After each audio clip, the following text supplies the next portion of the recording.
Since Dr. Tijani has told me to come up with a lecture, and that too with a very prominent topic, that is how to write a good CV, SOPs, and cover letters for PhD, postdoctoral, as well as visiting fellowships. This is one of the important topics because internationally, every year, the people are in the world are coming with the PhD programs, postdoctorate programs, visiting fellowship programs, and mostly all are the funded programs. And if you know how to get admit in these wonderful universities and wonderful research institutions all over the world, you can definitely, not only for yourself, but for your community, do a lot. So I will come to the topic, but before coming to the topic, I'll introduce my university to you. Currently, I am working as a professor in King Abdulaziz University.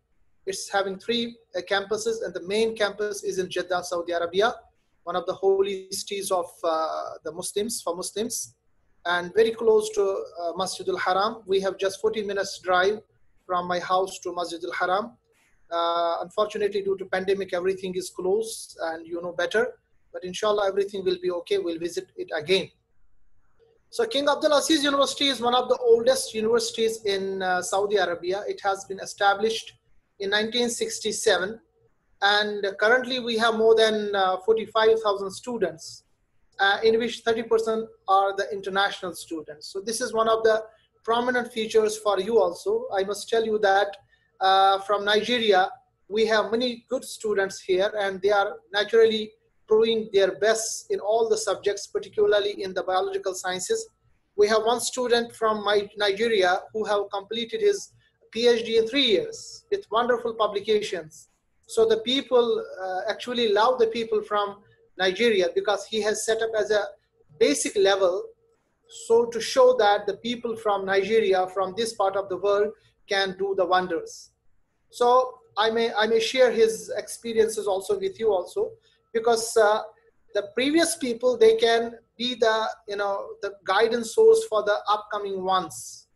They can make a base for the base launchpad for the other students to come and get scholarships and get higher education in a wonderful universities of the world. So in our university, we almost have all the departments. So you can set up with science streams. We have engineering streams. We have art streams. We have humanitarian streams. We have international laws. We have the latest technologies like nanotechnology department and centers. Center for Excellences in Genomics, in genomic and genetic research. Nowadays, the COVID-19 vaccine is already in trial phase in our university. So you can understand that we have from the basic academic links to the higher educational setups in our university. And the good thing is that our university is providing scholarships for the PhD students. They are now going to start the postdoctorate fellowship soon.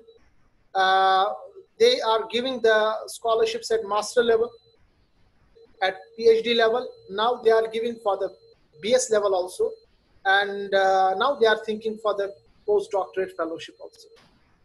In terms of ranking, recently, I think 1 week before, there was a ranking, QS ranking. And in the latest QS ranking 2020, our university came in 143rd position. So it is a very prominent, situation. Though we have to, just do our hard work more, so that we have to come below the 100 level, but still the 2019 ranking was 187. Now from 187, we came 143. So the people in PhD and postdoctorate, they know the importance of QS ranking for the international universities. And proudly speaking that our university, King Abdulaziz University, is the ranked #1 in whole Saudi Arabia from the Times university ranking. So you can assess that our university is doing a wonderful job in terms of getting noticed around the world, particularly in the Academy of Science. Now myself, Dr. Tijani has given that we were together in the same university. He was my junior, and in the same department, I suppose. MashaAllah, he was working very well. His publications are nice, I have seen. In fact, I joined after my PhD in 2011. I joined some universities.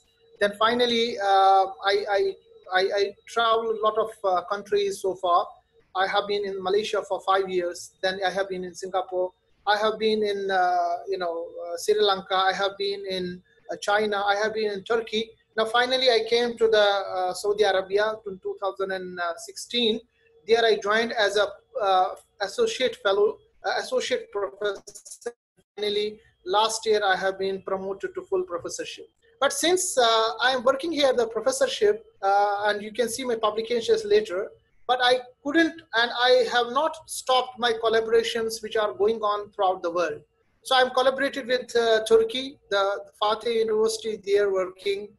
I'm working with the Philippines Mangrove Group. I'm working with Singapore's University of Technology and Design. Even my younger brother is there working as a postdoctorate.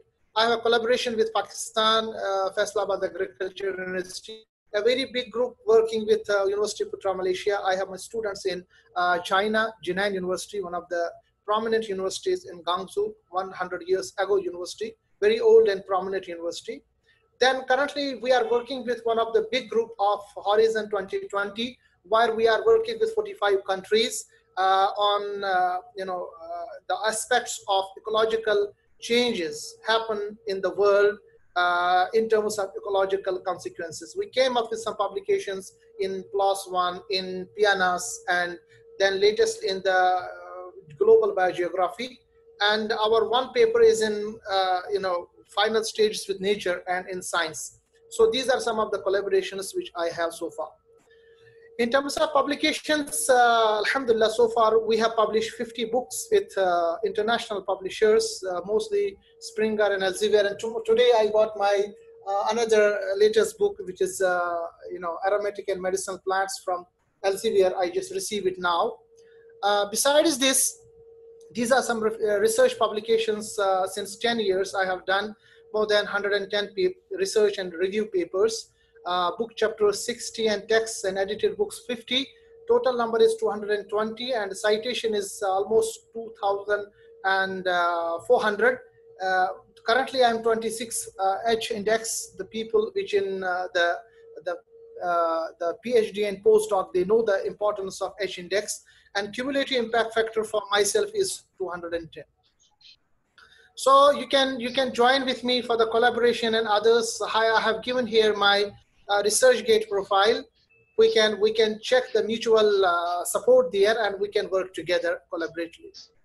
But since the topic is related to my giving the lecture about the CV and SOP and how we can go through the international fellowships, I'm starting the topic now. It was a brief introduction so that you shall understand who is the speaker for today. Now, this is the first slide I kept for you, and you can understand what is coming up the mind of the athlete, how he is focusing now, because after a buzzer, he has to move and he has to win this race. Okay. Now, besides him, there might be hundreds of people, and they might came from the all over the world. They have the charisma, they have the support, they have the energy. But now this athlete is only thinking about his work. He is thinking about his joy. He is only thinking about his focus, and ultimately he is thinking about his success for this journey. Same is the case when there is the fellowship for PhD, for master, for postdoctorate, for any funding research. It is open in the websites of different universities and research institutions.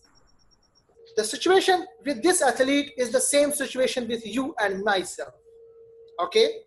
Now we already have many things in mind. Shall I get it? Shall I not get it? Who are the next participants? Who are the people who will run with me? So if you think that the people who are running with me, they are better than myself, naturally you are losing the run, losing the athletic race before the starting of that race. Now, how focused you should be how energetic you should be, how much preparation you should have. All the things should be with you to launchpad yourself to get the successful grant or to get the successful admission with fellowship. Now for that, one of the important features is your curriculum vitae, or we can say CV. So it's very important. So nobody knows you, nobody knows me. The world is so much big. We have almost 6.5 billion people, and among them we have a few universities. Now we have greater minds, we have greater prepared people. How do I know that you are better than the other? I even don't know your face. I don't know who you are. But actually, to send our information to the people, it is your CV. So that's why you can understand the importance of your resume or your CV in the course of your life, particularly in your career. So the CV actually in Latin means course of life. So you can understand the name has been derived from course of life. Yourself can mention that how much the importance of this CV is in your life. So if we describe it, it is a CV is a written description of your work, your experience, your educational background and skills. So everything, whatever you have achieved so far, you have to compile in a very beautiful fashion so that it can come up with your introduction to the people who you don't know and who are offering or might be offering you a job or might be offering you a wonderful position, maybe PhD, master or postdoc with a fellowship. So in simply we can say CV is a typically living document which will reflect the developments in a professional's career. So if you want to develop any career, you should have your CV wonderfully written and wonderfully composed.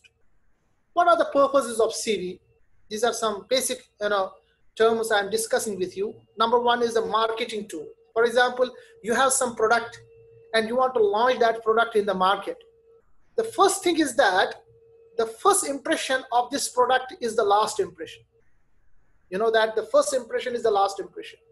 So how beautifully you are, how much hard worker you are in the lab, how much efficient and the beautifully presentable senses you have, until and unless you make a wonderful CV with positive things, I will mention it later, nobody in the world knows you.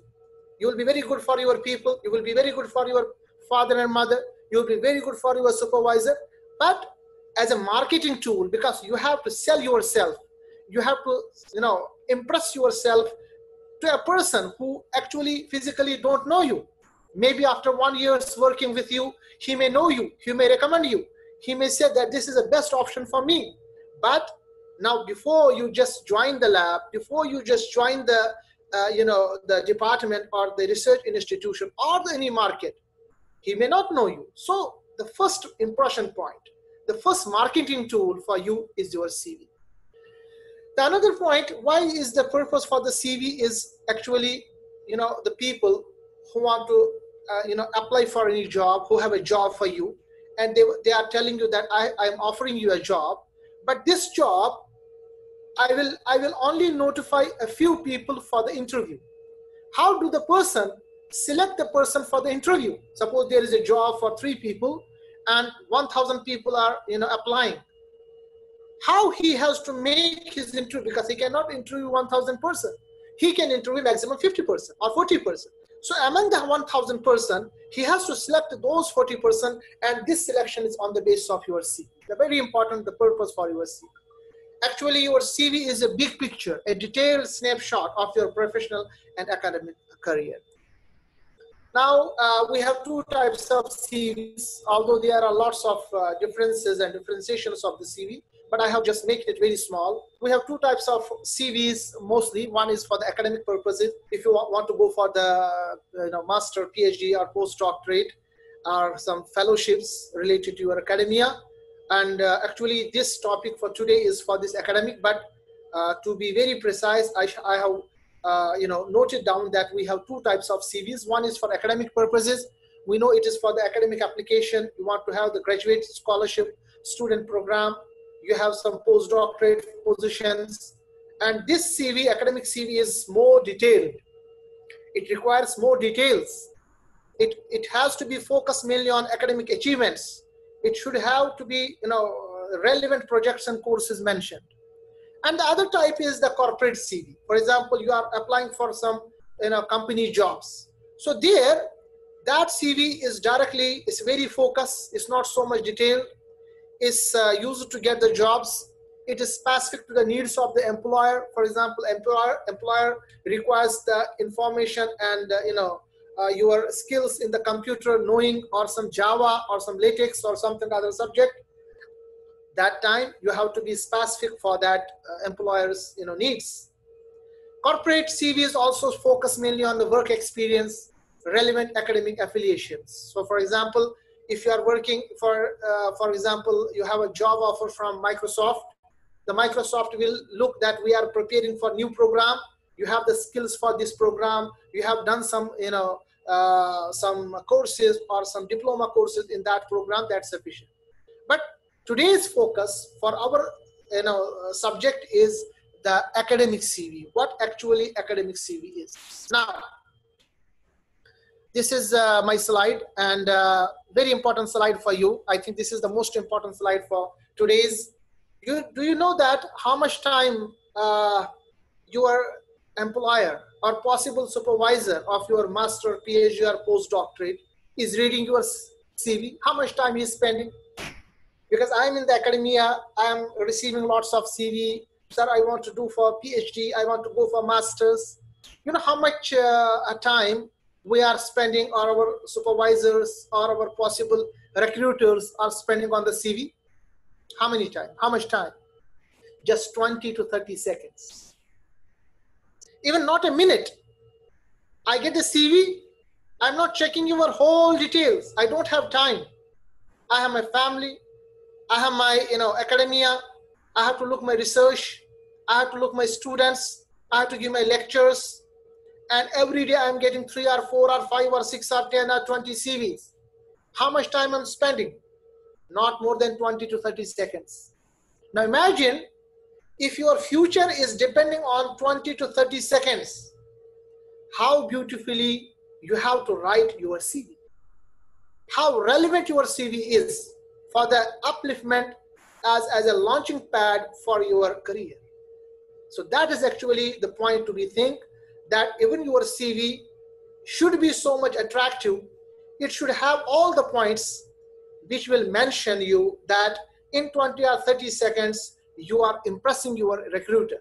You are impressing your possible funder.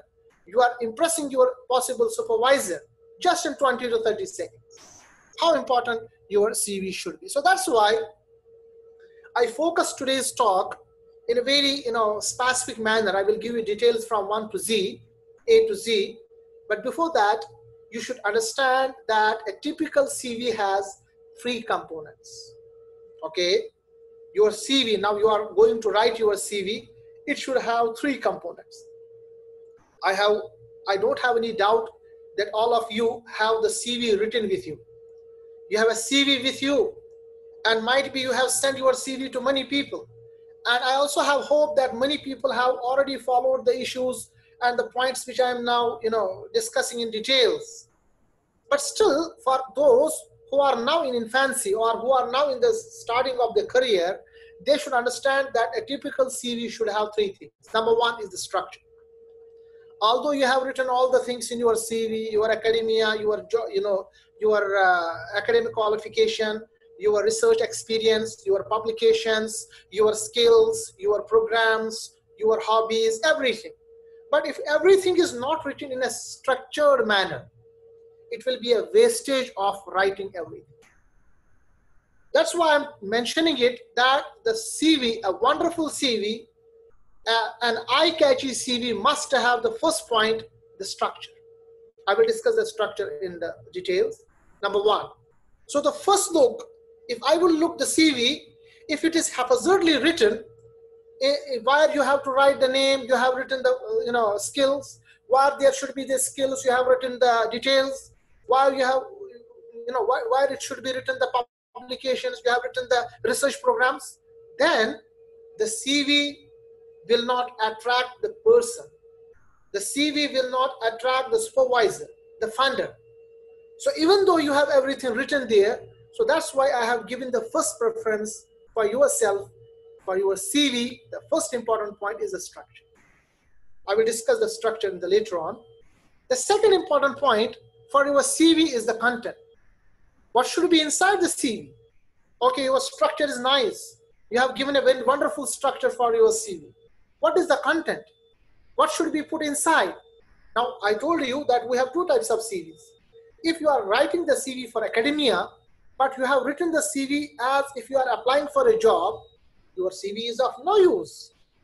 Similarly, if your CV is is needing for the for some job and sorry, and you are writing the CV as if you are writing for the academia, it is of no use. So you need to understand what sort of contents it should be included in your CV. The third important point is the aesthetics.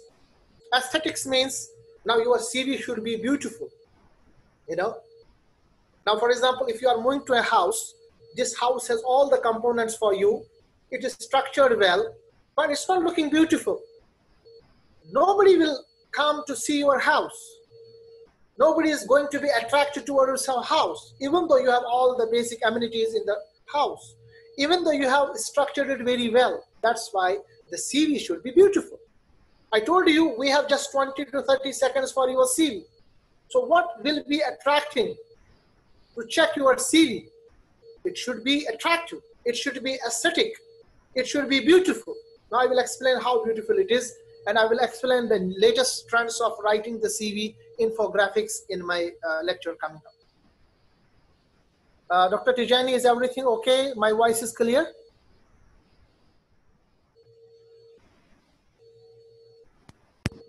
Two is the objective. Number third is the education. Fourth is the honor and activities. Fifth is the work experience. Then you should have the research experience and projects. And finally, in your CV, you can add the references. So I will discuss one by one. Number one, the header section. What is the header section? In the header, first of all, you must have the name. So your name should be very much, clearly mentioning, must be the first line of the resume. Because first of all, if I'm going to assess the person of the student, first of all, I'm going to check the details of the names, what is written in the, what is your name? I'm interested in your name. That's very important person. And it is better to be written in a bold section. So write in the name, all the names should be written in the bold section, because your name shall come first, okay? And this should be, the name should be larger than the largest font used in the body. So for example, if you are using the whole body language, for example, 12 font, a particular font 12, then the name, your name should be written in 14 or 16 or 18. It should be bolder than whatever you are written in the writing in the, the body of the whole CV. It's most important thing, because the first thing which should come in the CV is your name, and that's most important. Okay. Number second is the address. So your address should be clear. You can write in the address every details. Every detail should be mentioned. Your current address is preferable. For example, if you are living, for example, my address is in Kashmir. I'm living from Kashmir and other part of the globe. But currently I am working in the Saudi Arabia. So my first affiliation, my first address should be Saudi Arabia, because it's very important. If I suppose want to contact with you, every detail should be written the present detail. Now you can write the present detail, and then you can write the details what actually you should have. And the most important thing in the address is the email address. So nowadays everything is electronic. Now you can understand the importance of these online things. Now you are in Nigeria, I am in Saudi Arabia. I must suppose both are in the, all are in the same one room. It's a work from home culture. Maybe you listen my daughter's voice in between. So now, how do I communicate with you? I don't have time to go outside to write a letter. That's an old fashion. The latest fashion is that you should have an email address. And very much important that you should make an email address, and that email address should be very much working. Suppose you will make the email address in some portal that's not working, maybe Hotmail or something, Ziffy mail, nobody knows. So what I suppose is that use the beautiful portal, for example, Gmail, or you can write the email of, for example, your university. If you are working already in a university, the official email, that will be more catchy, more professional. But if you are using any email that's very clear and prominent, and then it's working, you can write the email there. Also the phone number, and remember, when you write the phone number, you have to write with the country codes. So many times I have seen the people, they casually write the phone number without writing the country code, without writing the international code. So they think that the person who is recruiting me, he will take the trouble to write the name of the country, then get the country code, international code, then call me. Nobody has the time for that, my dears. That's why the most important thing, you have to be, these are small things. See, most of the people knows that we have to write all these things. But small mistakes can, because you are not alone working, you are not alone just, going through the path. The path is very, very difficult. And you have many participants working there. They are also, running faster than you. So what is the mistake? The mistake is here. Suppose I want to contact with you. I want to make something clarification from you. If you have written just phone number and you have not written the international code, or you have not written the ISD code, how should I contact you? So don't be, don't write the things very hurriedly. For example, here, see, here I'm writing something for you. The name is good, written very boldly, capital is better. Address is very nice, apartment number, where he is living, Albata, every street name. Now the phone number, here is a mistake. He thought that the phone number is 780-680-1187-88. And he thinks the people are there, they will take, and they are very much interested to me, until and unless he has to write the every details in his phone number. The email is correct. He has written both the emails, like he has made the email Gmail, because sometimes the mail coming outside from outside is blocked from your university email. So that's why it is better if you give, besides the international, your university email or your official email, you should give the email from Gmail or Yahoo or something else, which is better, because I have seen myself that sometimes I send the email from my official email, or somebody is sending the email in my official email, it is somewhat blocked, because our university email is very much restrictive, and this is happening all over the world. So that's why I suppose not only with the university email, you should have some local email also. Okay. Now after the heading, after this detail, you have to come to objective section. But sometimes this objective is official. It's not important that every time you should have the objective written in your CV after your header. But if you write the objective, it is good. Objective is basically a statement. It should be clear, concise, and to the point. What is the bad objective? For example, directly you will write, I want to get a job. It's a bad objective. You cannot write like this, I want to get a job. Clear? Now another is a weak objective. For example, you write to attain an internship in livestock industry. This is a good objective, but very weak objective. What is a good objective? You can directly to attain an internship in the livestock. See, 2 lines, there is a lot of difference in between. So if you are writing the objective, you should go the objective in the good. Okay. Okay. Okay. Dr. Tijani, in between there is a noise. If yes, please. Thank you. Yes, let me. Okay. Okay. Now, for example, another good objective is with detailed insight into genomics and bioinformatics. So if you write the objective like this thing, it is catching the attraction of your possible supervisor, that this person is basically having something inside. He wants to work in the genomics and bioinformatics because he knows to whom he is sending the CV. He is the master, or he is doing the work in genomics and bioinformatics. So this is a sort of an attractive, because I told you, you are selling your point. You have to check what is basically in the mind and what is the, what I can say, the expertise of your supervisor to whom you are working with. So you have to do some homework. Similarly, objective shouldn't be very much, over specific. You can write the specific, but not over specific. Genomics and bioinformatics is very, very common. If you write the very specific technique, bioinformatics, very specific program, it may be a trouble. Similarly, you can target the companies or research groups perspective. You just check what is the perspective for the research group, because there's a research group, they have a mandate to work in a particular research area. Then you can make the objective accordingly, because this is attracting the attention of your possible supervisor. The third section is the education section. So how you have to write the education section is very important one, because I told you, you are writing the CV for the academia, for your research for master, PhD or postdoc. So your educational qualification should be from higher to lowest. Mostly people, they forget to mention they write starting from their O level. For example, 10th grade, 8th grade, 9th grade, 10th grade, or nobody is bothering about you, how much the percentage you have taken. So if you are working, if you are applying for the postdoctorate, you should have to start with your doctorate. Because there where I am interested with. I'm not interested what you have done in the 10th grade, 9th grade, 8th grade, 11th grade, 12th grade. Nobody is interested there. How many percentage you have got? I don't want to like that, because my job is directly for the postdoctorate. And I require a doctorate with this thing.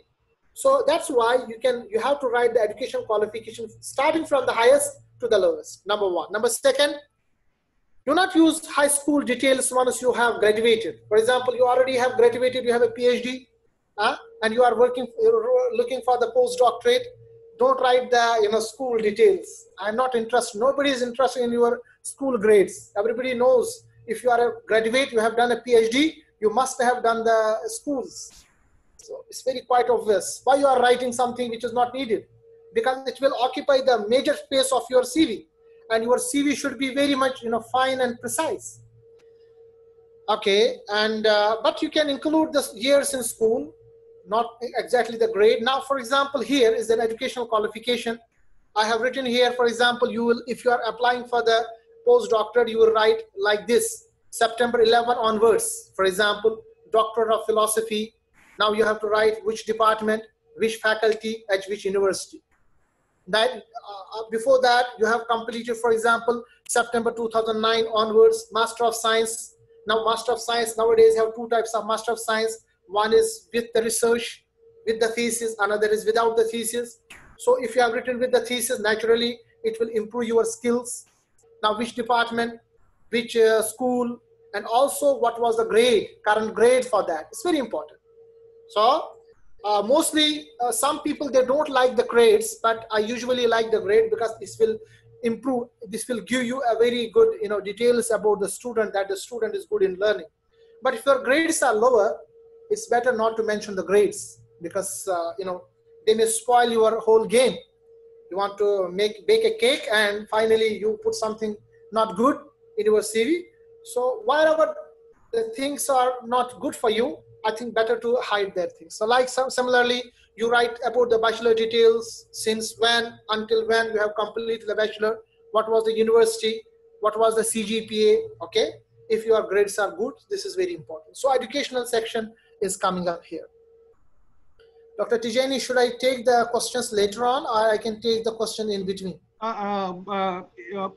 We plan that you finish the lecture first, and thereafter okay, we'll have 20-30 minutes. Right. Yes, thank you very much. That is better. Otherwise, I will get distracted. Number third is the work experience. Now, header is completed, objective is completed, educational details are completed. Now, let us come to the work experience section. Now, this is a very important thing, my dears. This is a very important thing, because here is the basic idea that I want to take you, because I know that you have done the PhD. And everybody knows that in the PhD you might have done something. But what after the PhD? What was your work experience? So this is a very important point. So experience should be listed in reverse chronological order. For example, you will write the latest experience, then the previous experience.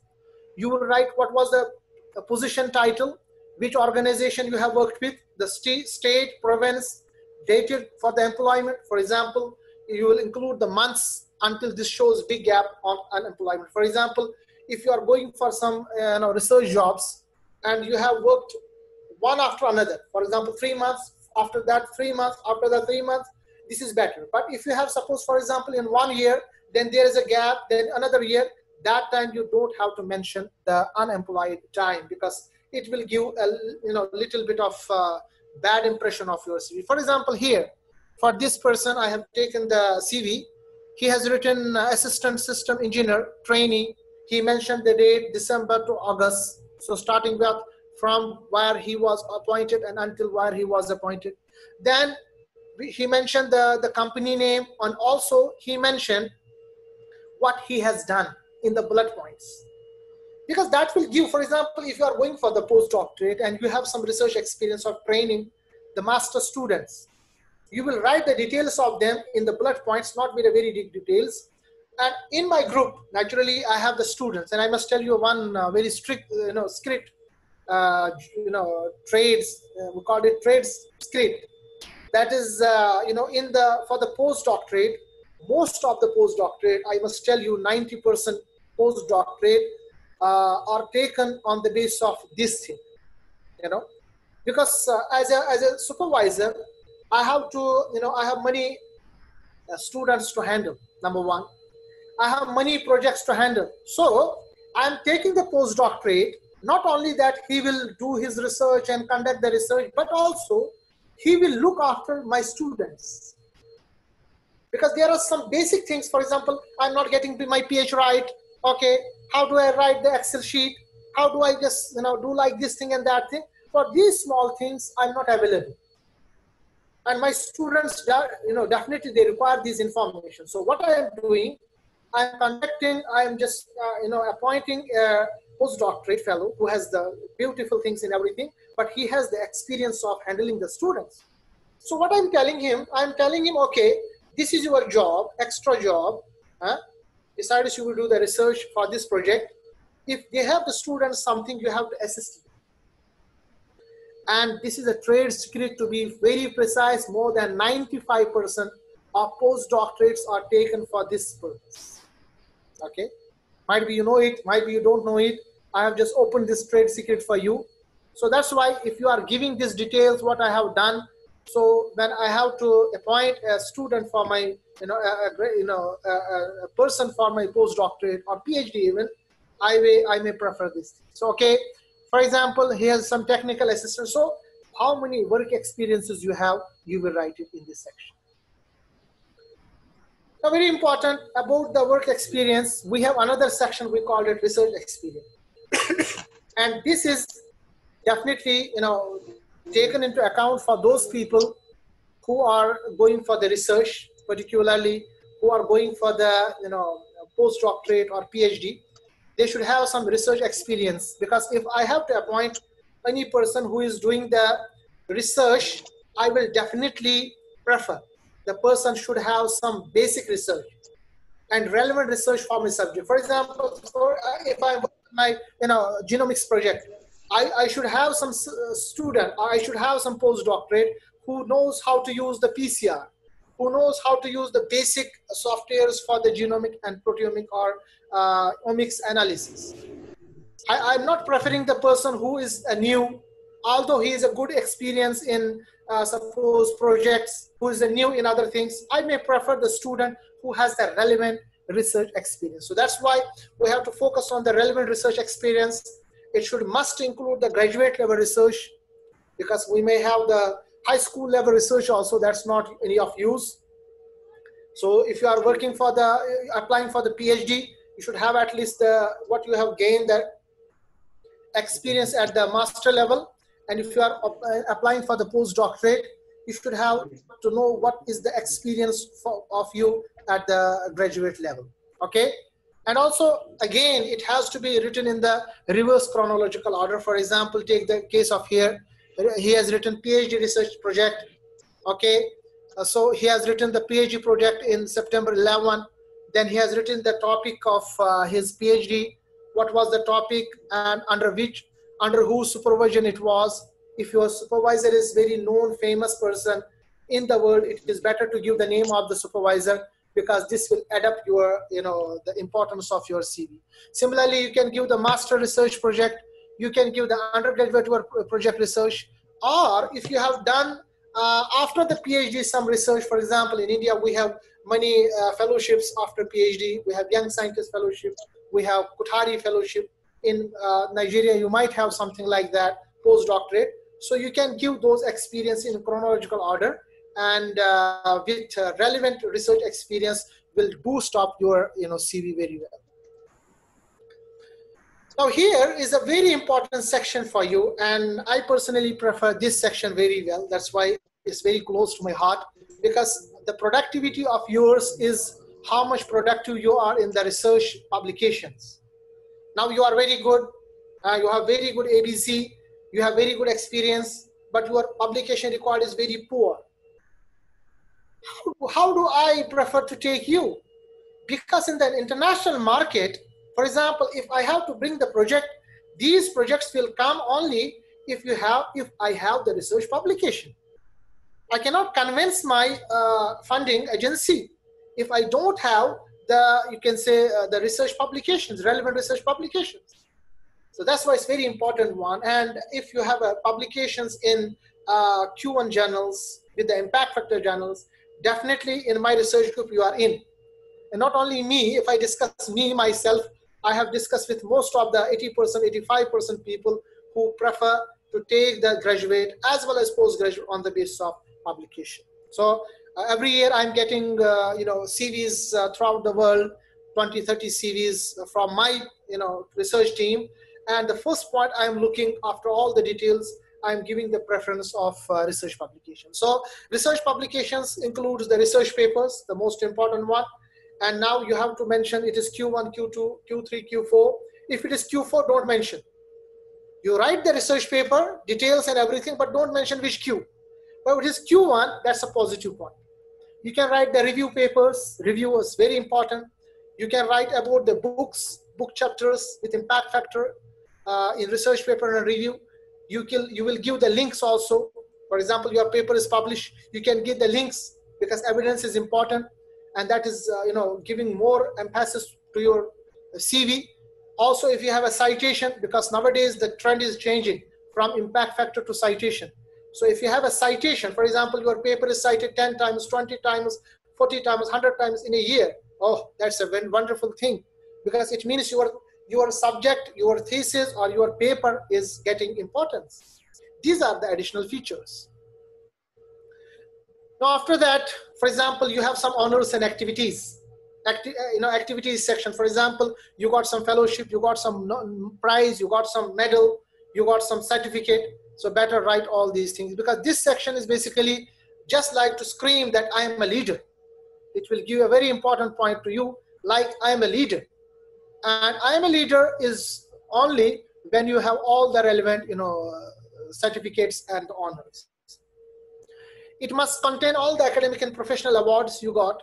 For example, you got a scholarship, you got, for example, some certificate, you got some honor, you are the reviewer of some journal, okay, and you have some diploma certificates, very important. You may also include the extracurricular activity, like Dr. Tijani, mashallah, and his group is doing the wonderful job. I am following his work and your work also. This is wonderful things, like you are having the experience of working for your own people. This will also, most of the people, they also look the CV idea in this pattern, that he has the leadership skills, because we all not only want a researcher for our lab, we also want the leader for our lab. So this is a very important point. You can also include a brief description, if not self-evident from title. Okay, you can include the hobbies, but don't indulge or include those hobbies or activities which are not relevant to your job history, or because it's not, you have to not give your story. You can give the relevant hobbies, but not, for example, you will write the hobby, my hobby is staying on the Facebook. And it will reject you, because you are wasting your time. But you can give the relevant hobby. For example, my hobby is where your leadership skill is included, particularly the outside jobs. For example, soccer is good hobby, football is good hobby, and you like the cricket, particularly Tijani may knows it. In India, it's not a game, it's a religion, a sort of. Exactly. So these things are, taking very important things. If you write working on the social media, what is this hobby? It means you are wasting your time. So that's why very important for you. And also it is good to include leadership positions if you have achieved. That's also the honor also. Now the final section and the most important section in our CV is the references. Many people ask me the question whether we should include the references or not. I suppose if the person who is giving you the references is a famous person, this is a very positive point for your CV. Sometimes you can write if you don't have any references, or you don't want to show who's the reference, because sometimes there is a tug of war between many things are there. So that time you can write, for example, on demand, on request. So you can write the reference on demand. If you want to give ask my references, I can give you. But if you have given any reference, first of all, take the permission from the person that I'm giving you a reference. Because very important, until and unless you have the reference with you, the point is that you cannot achieve the,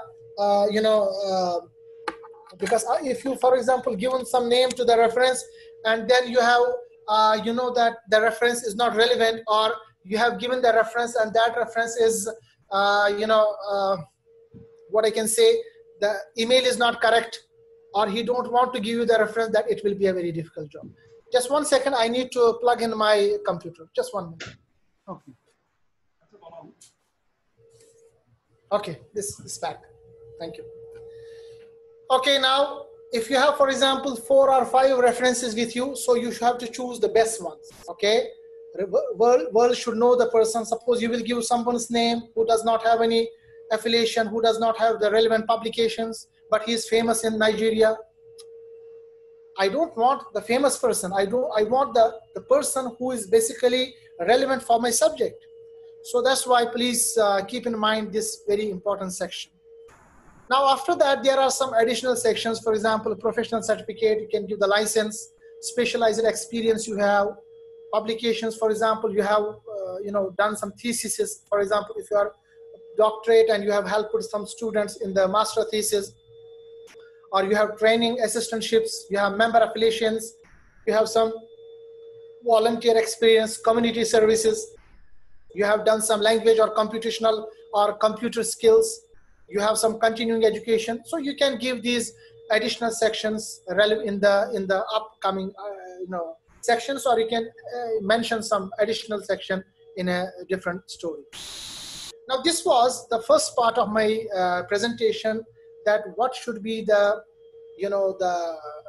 what I can say, the details in the CV, and what are the contents in the CV. The other important point is the aesthetic. I told you, until and unless you have the CV with beautiful look, even though you have written all the things, the people will ignore your CV. That's why I prefer your CV should have a beautiful look also. For that, I prefer you have some online, these are the softwares, and basic versions are free. For example, you have Nova Resume. For time to be saved, otherwise I could have, click here and you can see that Nova Resume in this website.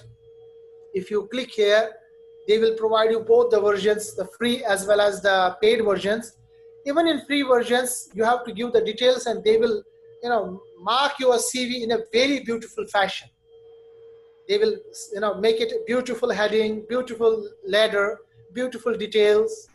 This is one of the free software you can use for your CV to be very smart.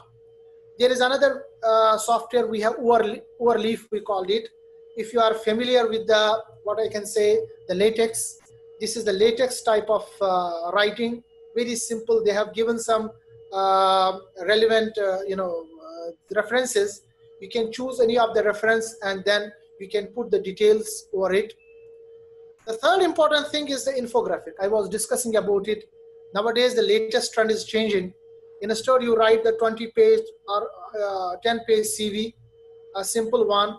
You can make one-page CV, which is, we call it infographic CV. And nowadays, this trend is going to be, particularly in the Western countries.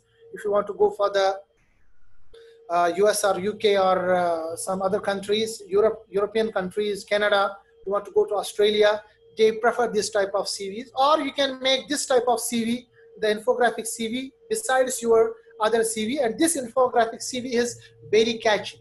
I may give an example of it, this example. This is one-page CV by Dr. Alexander. And basically, this CV was, published by Nature, I think 1 year before, 2017, 2-3 years before. It was mentioned in the blogs.nature.com. You can go and you can check this there. See, this is one-page CV. How beautiful the CV is. I will make it a little bit bigger. Okay, this is the CV which actually I need to show you. See, one-page CV. This is called as the infographic CV. This is the person's name, the location, the email ID, phone number, and this whole details is basically his whole job.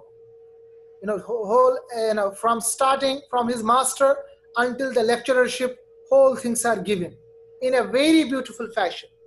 Each year what he has done, just like you have a metro train and each station is giving something, he has made just less than half of a page, every detail from his master until the lecturership, which university, what he has done, everything is here.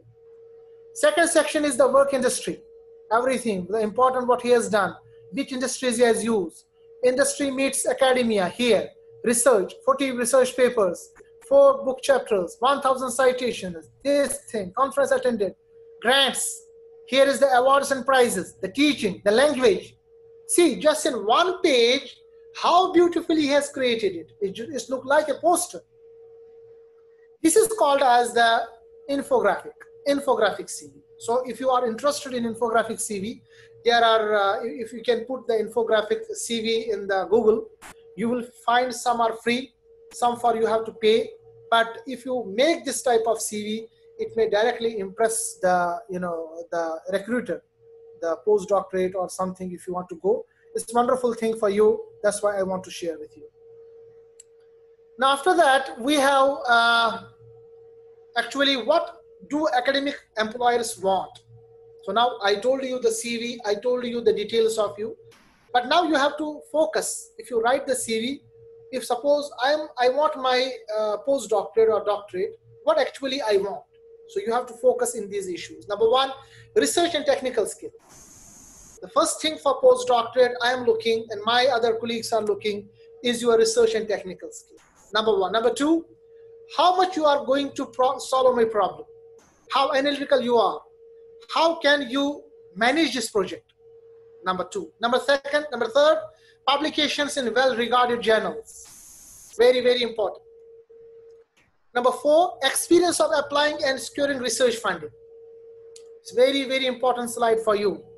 Then the fifth point is delivery at high quality research projects on time and within budgets. For example, if you're already the postdoctorate and you want to move for the another postdoctorate, I will definitely look into this, the delivery of high quality research projects on time and within the budget.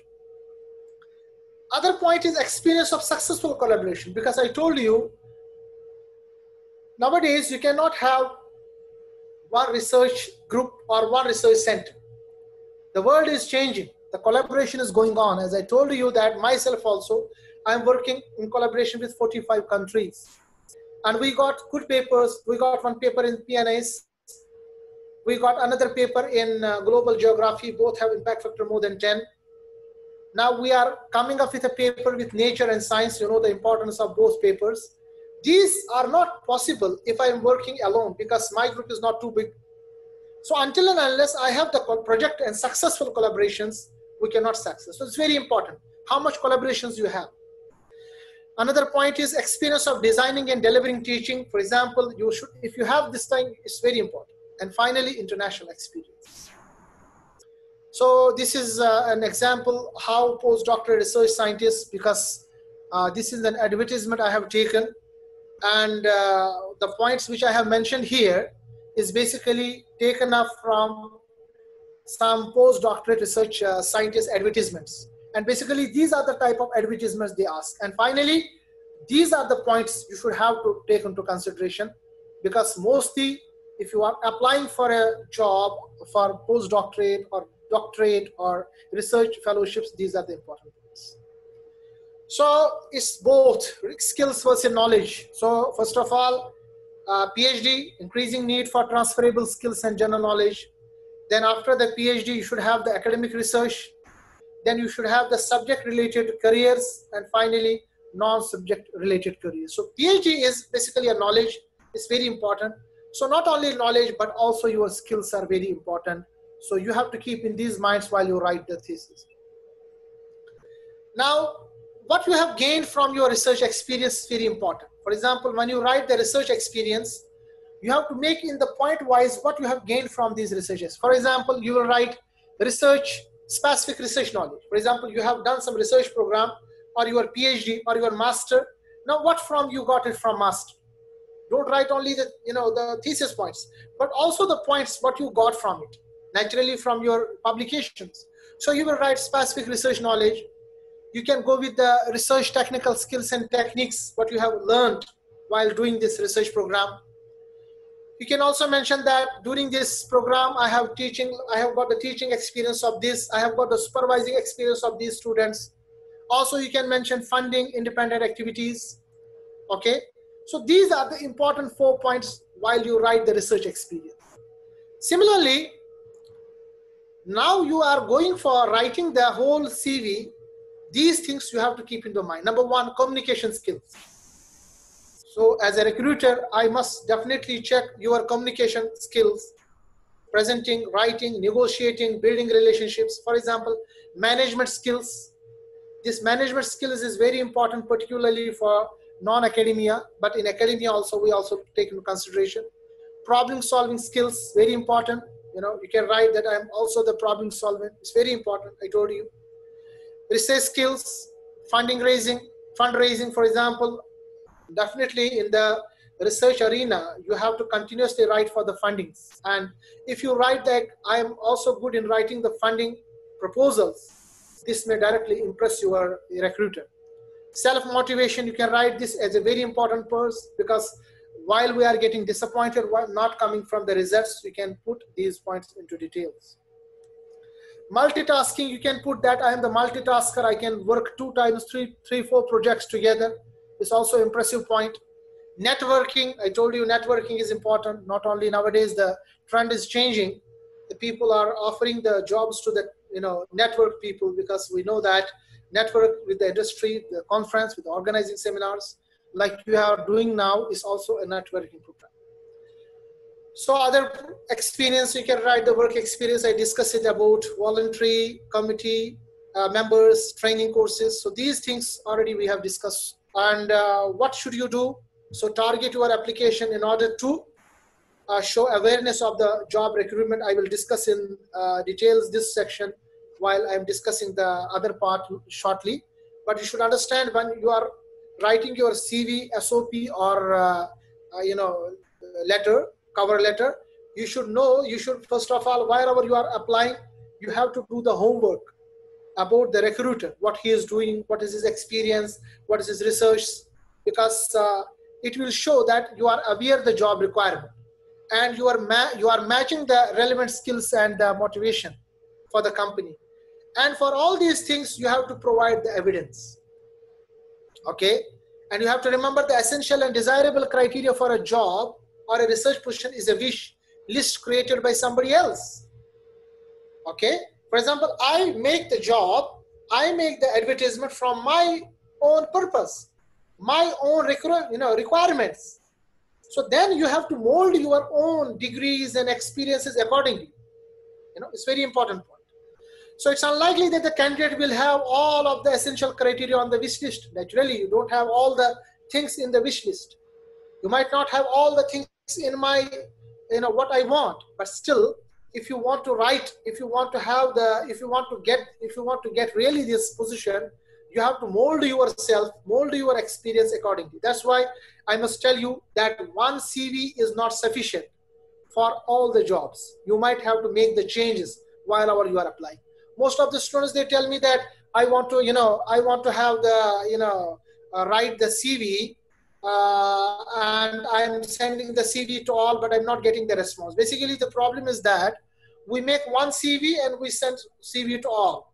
This is not going to work. Okay, my dears. So if you want to be very much focused and you want to check what is the requirement from the other person, that's better. Most important thing is the employers and research groups, they want the evidence. Very important thing. So it is better, besides the CV, if you could send the, a folder of your recent publications particularly. That's the most important thing. It will also impress your recruiter. Other things you need to consider for the CV is the length. It should not be too lengthy. The layout, I discussed the aesthetics, the organization, what organization you are working and what you are working for. The order, I discussed it. Head, fonts, margins, white space, highlighting the most important information, consistency. So all these things you will go, if you go with the online tools like Nova Resume, I told you, that will give you the good things for it. Now, just a short clip here. The academia, if you want to go for the academia and what you are go for the business, the CVs are different. Business look for the productivity, success, output, result, technology, project management, progress projects, teamwork, cooperation, technology, communication. But if you are going for the academia, here the changes, the game is different. In academia, if I want to take you and you want to come for the academia, the focus is publications, impact, the particular research work, the experience, research forward collaborations, technology transfer, papers and presentations. Now you have to think where you are working and what for you are working. So I have discussed this thing. This is just a short CV for you. This is a CV. You can apply like the name is correctly, email address is given, education, research experience. And I told you in the research experience, for example, here, everything is mentioned in point wise, what I have achieved in this time, skills and competence, supervisions and teaching, communication, achievements and awards and referees. Just in 2 pages, everything, every detail is there. An example for a postdoctorate, the same thing, postdoctorate is a little bit better. So the name, research experience, main research focus, because this focus is on the basis of the recruiter, because I want the recruitment for this position. I want to have this position. I want to have this experience. So that these main research focus is here. Then the assistance, education, research skills. So for example, laboratory experience. What type of laboratory experience you have? What type of techniques you have? And all these details are written here. Also, if you have a license, the language and the reference. So these are some of the 2-3 CVs. You can get a lot of CVs from the internet. So final slide for the CV is you should have the contact information, academic history, professional experience, qualification and skills, awards and honors, publications and presentations, professional associations, grants and scholarships, license and certificates. Do's you should have. Use easy to read language. Don't be the Shakespeare, because it's not a language competition. Be very much easy to read the language.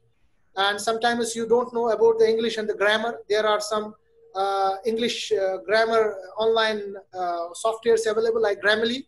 You can take the help from the Grammarly. Punctuation should be correct, because these silly mistakes would cost you a job as well as the possibility to come to the lab.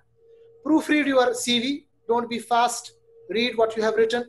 Check your spelling, because these are the lamb things which your first time recruiter, because remember my first slide, your supervisor, possible recruiter will see your CV just for 20 to 30 seconds. So if you have these things, he may directly reject. So update your CV regularly. Don'ts, very important. So do's, So first of all, don't use all the capital letters, because mostly when you write the capital letters, it looks like that you are just screaming. So don't use the capital letters. You can write capital letters only, for example, relevant things. For example, harder to read. Capital letters are very harder to read. Avoid white spaces. So don't give white space. Actually avoid using borderlines, include a picture of, sometimes it's very important. So people ask me whether I should use the picture or not. This is depending upon you. Some people don't prefer because they says, you know the discriminations are going on throughout the world. So the people, they don't prefer to give the pictures, but some people, they prefer it because we call it the equal opportunity for the women, for the men, for the Asian, for the African, from the European, everybody is same. So if you give the picture, okay, you can give it, but it shouldn't be like a fashion magazine. You don't have to give the picture like you are going for some fashion magazine, you know, Men's Health or something like that.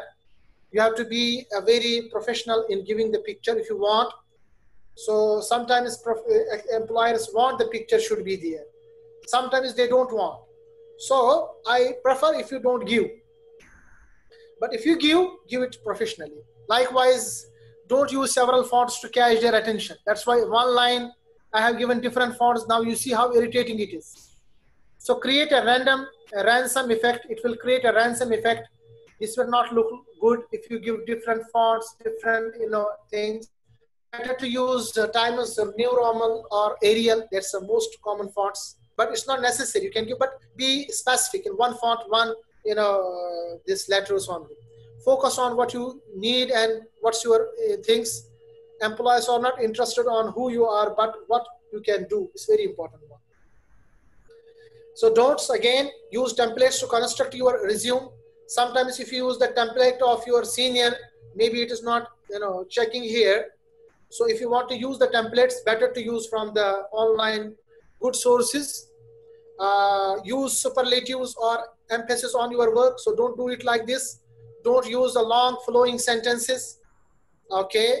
Print your resume or day glow paper. Sometimes you print your, you want to have to send the printed CV, and that time you make a day glow paper. So glowy paper, all these glossary things, they're not preferred by the recruiter. Also, illogical order. You have everything there, but the order is not logical. That's why I told you, please avoid all these things. So this is what about the CV. I have 3-4 slides more because I will not keep it much. So besides the CV, the important point is the cover letters. So what is the cover letter? It's very important. Cover letter is that you are giving, for example, now inside the box, you want to send your gift to your beloved, but the box is messy. So first impression is that she or he will put your all the gift and throw it in your face. You got it? So until and unless the person will see what is the gift, the person will see the cover of it. So how beautifully your CV is okay. But equally, you should have the cover very beautiful. That's why most of the people, they gift their beloved, phones, maybe not the Apple, maybe the Android phones. I am just checking some, memes from the African video makers. They make beautiful videos, they are giving to their beloved the Android phone, but put the cover of Apple, they make them happy. So what I'm saying is that if your cover is beautiful, your first impression is done. Then the person will see the CV itself. So that's why the better is that, first of all, besides your CV, you should have the cover letter. So that's why the cover letter should include what? Number one, what are you applying for and where you saw the advert? So for example, what are you applying for? You should know. And where from you got the advertisement? For example, you can refer, I got the advertisement from this professor. I got the advertisement from this magazine. I came from this, this your website of your, this web university or institution. Another point, why are you applying? So you have to refer to the research company or group. You also highlight the key points on your CV. You have not to mention all the CV, but you can mention the key points on your CV based on the matching skills and experience, what the person is offering. Also, you have to write the confident conclusion, availability for interview. Just like this, for example, this is the cover letter for academia. See, this is the person whom he is referring to, Professor Julia Beck, for example. His whole reference, his details, that the letter, which is the date of the letter. So it means you have not written this letter back since centuries. He knows that you have written the letter yesterday, you know.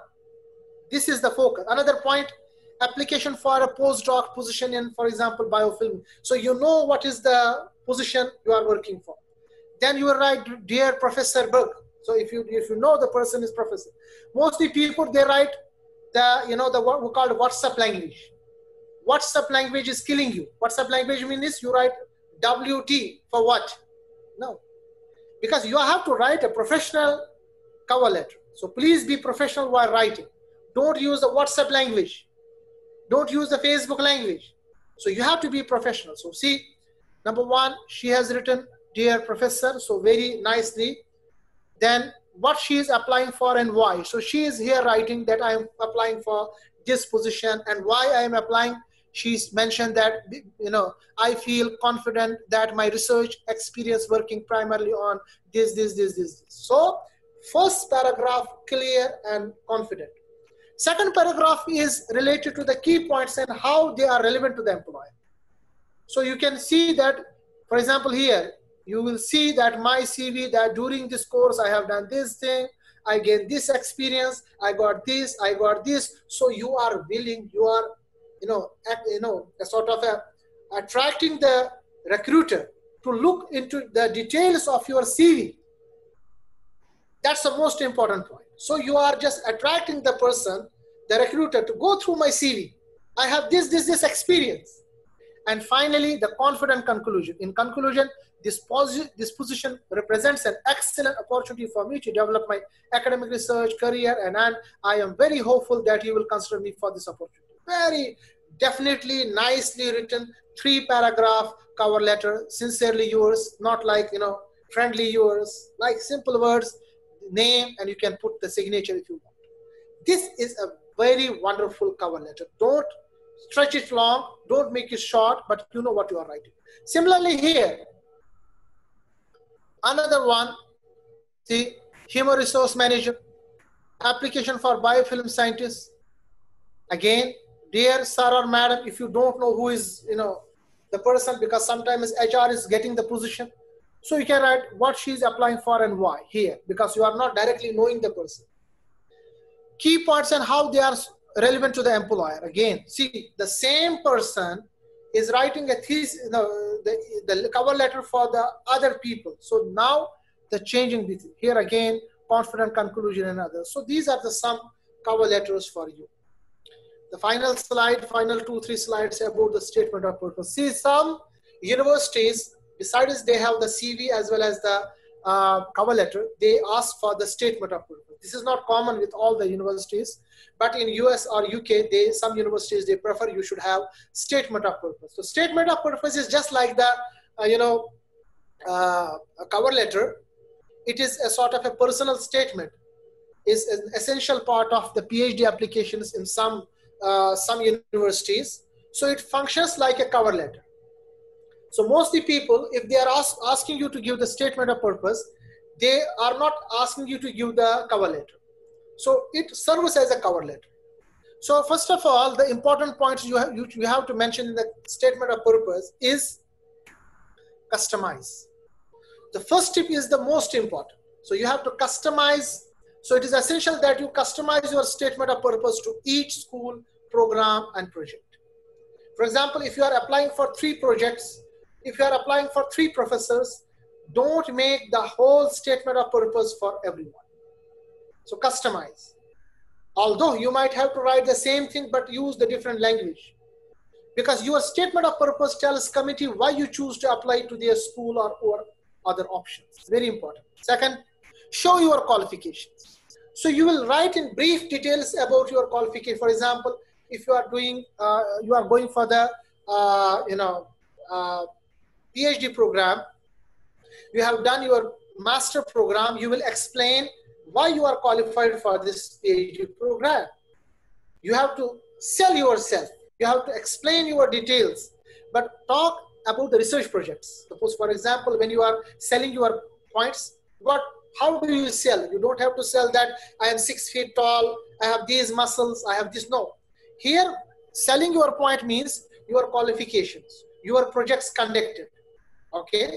Now in CV, we are giving in points, but here in the Statement of purpose, we have to give all these things in details. You can explain your interest in your topic. You define the problem.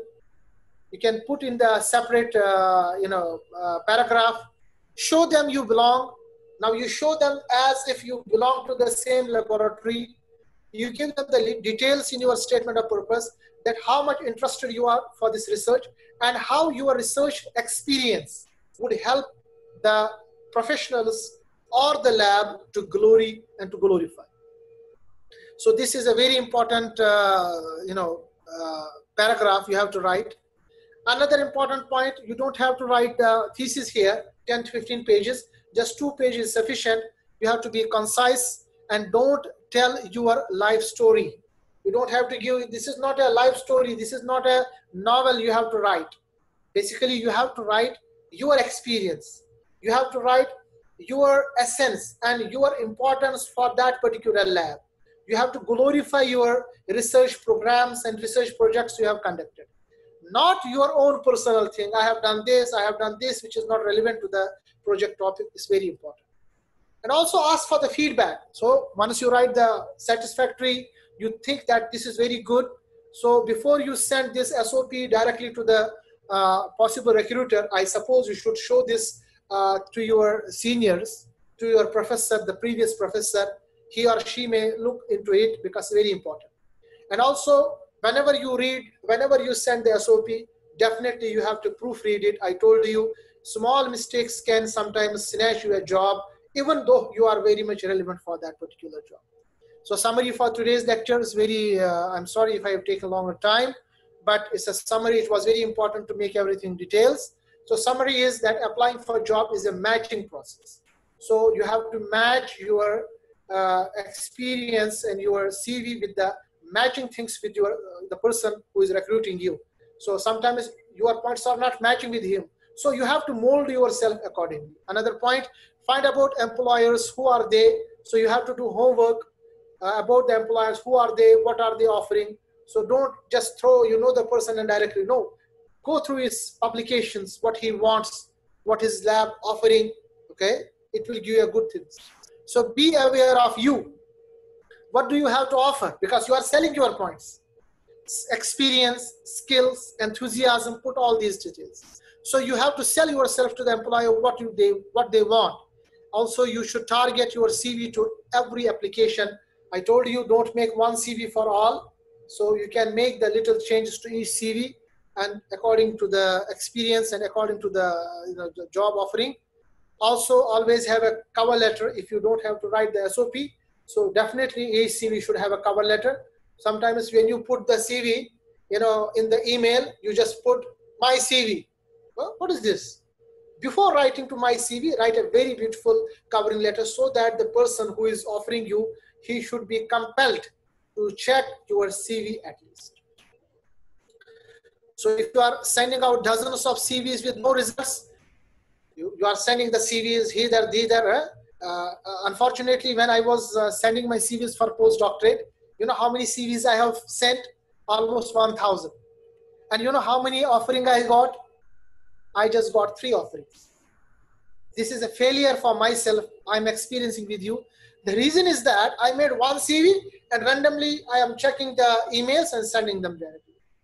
So this is a wrong focus. So I'm sharing this thing to you. So please, if you are sending dozens of CV with no result, you have to review your strategy, review your CV, and get professional advice from your supervisors. Thank you very much for your kind